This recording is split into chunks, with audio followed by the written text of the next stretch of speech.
थारैनो नंगौ रायजोफोर दिनैहाय माने मास मोननै जानानै थांबाय जे दुधनायाव जानाय जाथाय आङो बे दुधनायाव जानाय जाथायनि जुनै जाथाय जानायखौ लानानैनो माने नोंथांमोनजों जयै फंनैसोब्लाबो बाथ्रा आङो नोंथांमोननि गेजेराव शेयार खालामनो बा नोंथांमोनजों रायलायनो होननानै आं दिनै भिडिअ ओंखारबोनाय जाहैबाय। थारैनो नंगौमोन आं माने साननै सानथाम जाबाय भिडिअ होनो हायैया, ओमफ्राय आंनि पार्सनेल प्रब्लेम जादों आरोखि आं बिनि जुनैनो माने रानिं कन्टिनिउ भिडिअखौ होनो हायाखै रायजोफोर, अननानै क्षमा खालाम।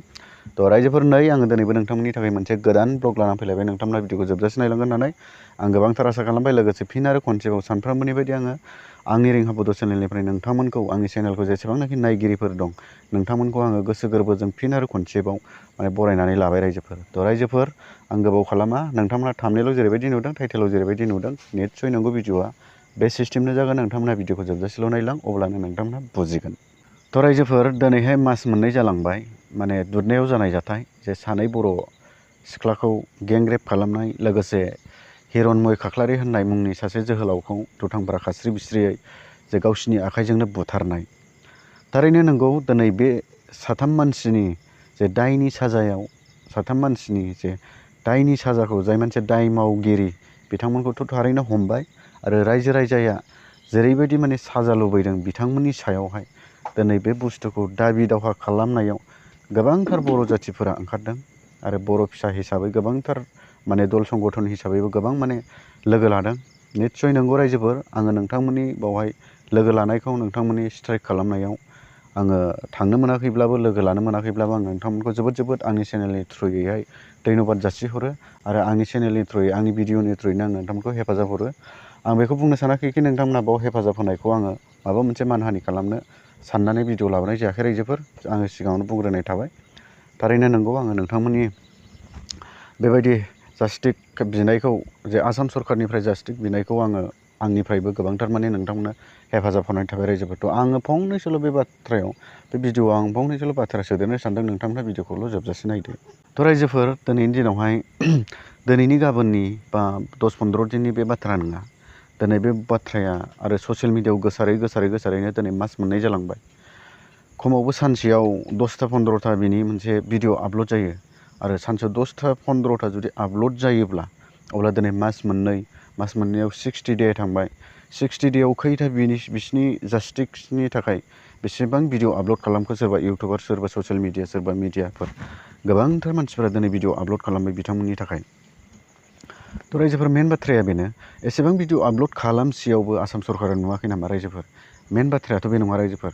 नाथाय निस्सय नंथारगौयै दिनै आसाम सरकारा मानो हेफाजाब होआखै जों बर' जाथिफोरनि हास्थायनायखौलाय? जों बर' जाथिफोरनि दाबि दावहा खालामनायाव दिनै मानो आसाम सरकारा जुक्ति जायाखै, आरो मानो आसाम सरकारा हेफाजाब होआखै रायजोफोर? नोंथांमोनहा थारैनो बे बाथ्राखौ फुरा माने बिसार खालाम रायजोफोर, बिसार खालाम। आंनि बुंनो हास्थायनाया बेनो, दिनै आसाम सरकारा जों बर' जाथिनि दुखु खस्थ'आव जिबनावबो हेफाजाब होग्रा सरकार नङा। दिनै बे आसाम सरकारा बर' जाथिफोरखौ मारै गाख्रेबनो हागोन, मारै नोङो डाउनाव दोननो हागोन, मारै गावसिनि आफाखि सिङाव दोननो हागोन, बेखौसो नागिरो आसाम सरकारा।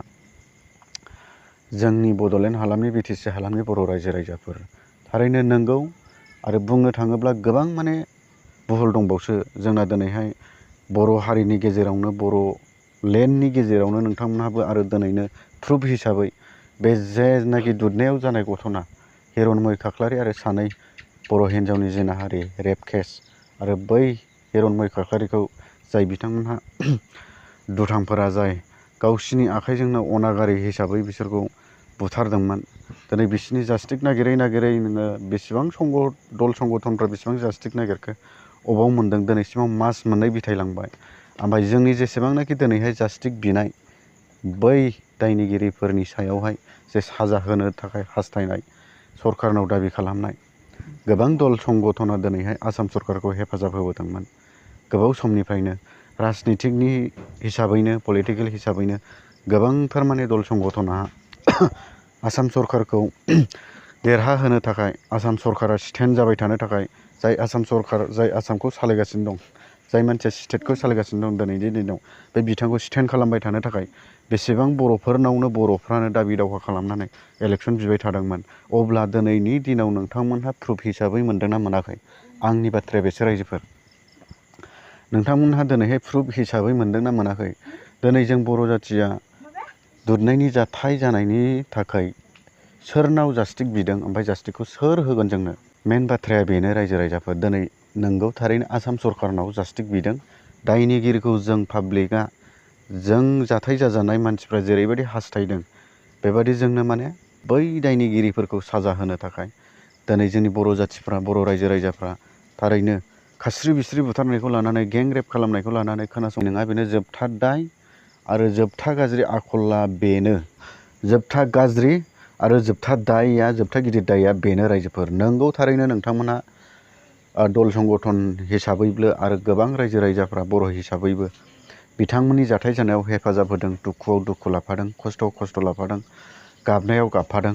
थारैनो गोबांथार आं नोंथांमोनखौ बेनि हिसाबै आंनि भिडिअनि थ्रुयैनो आं नोंथांमोनखौ गोबांथार माने आंनि भिडिअनि थ्रुयै आं धन्यबाद जासिहरो।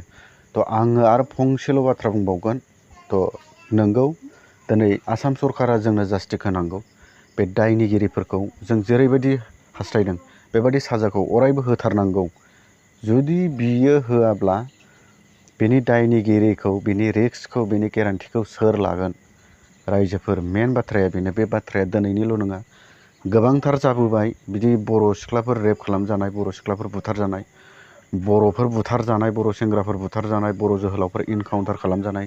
बे दिनैनि बाथ्राल' नङा। आरो नैबे समाव जुदि आसाम सरकारा, मामा हेमन्तआ जुदि बेखौबो दायथ' लायाब्ला, अब्ला नोंथांमोनहा सानदो। आरो नोंथांमोनहा, आं बेखौनो आरो फिदिंफिनबावबाय रायजोफोर, नोंथांमोनहा आरो बे दिनैनि बे दा जाय बुस्थुआ प्रेजेन्टआव जानानै दं, जे बुस्थुखौ प्रेजेन्टआव जोङो जास्टिकनि थाखाय माने दिनैबो रेलि, गाबोनबो रेलि, समफोरबो रेलि खालामगासिनो दं, नाथाय मोननो थाङाखै। गोबांथार माबानिफ्राय बे बुस्थुखौ रावबो माने रेसपेक्ट गैयै खालामदों आरो भेलु गैयै खालामदों। दिनैनि दिनाव रावबो बे बुस्थुखौ आखायाव लायाखै, जे स्टेटनि दैदेनगिरिफोरा। थ' बिनि थाखायनो रायजोफोर, नोंथांमोनहाबो गोबांथार सांग्रां जानो गोनां।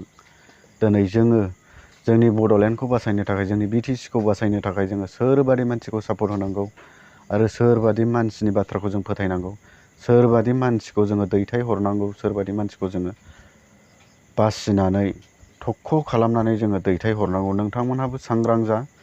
बेबायदि गोरोन्थिया, बेबायदि बुहुला आरो बेबायदि बर'फोरनि सायाव जाथाय जानाया बे दिनैनिल' बाथ्रा नङा। गोबांथार जाबोबाय।